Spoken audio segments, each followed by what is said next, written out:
बदर खसा गहूम काटे के सीजन अभी ना आब एक दिन घूर के अब खेत सीखो हम तो गहूम क्या कर दी तोहर बाप भर साल अथी गाड़ी पर का झगड़ा का मार पीट के भगा दे जनकपुर आ जब अघन अते धान काटे के दिन अते रबी राय उखाड़े के दिन अते त फट दबर बोला के लो तू आब त आब रानी झगड़ा कथी न करे छे गाड़ी पर अरे भाई मोटरसाइकिल कोना रे एकर बाप देबो हां हमर बाप झगड़ा गाड़ियो हमरा ने चला देते जा हमर बाप देता जनकपुर कखनी जते ई सब लड़ाई करते की बोला करे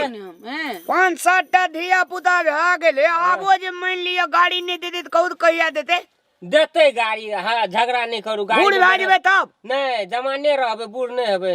जमाने रहबे आ एकरा जे से कहै छी एकरा छेद में बेज लगै छी नहीं लगते आराम से बैठू न कहलिए चल जाओ तो हमरा कह जे कि हम ओहिना आयल लिया हमरा दे एगो हमरा बाप में कहबे जे नहीं रखबा तोरा बेटी का तै खातिर जा रहल छै नहीं एकर मुंह देखल जेती हां गाड़ी पर से ने कूदे के जाए अहाँ का अथी घर वाली कूदे के जेते त निको ने भा जेता हां से त हमरो ने फांसी लटका देबो किले बदर खस कूदे जा ए खूनी लगाते हमरो जेल में भजा दे करे जे केना केना कूदे जाय छु हम मोर झगड़ा नहीं करू चल आगाड़ी बढ़बो ले ले ले ले ले आराम से बैठू आराम से बाप रे बाप कितने झगड़ा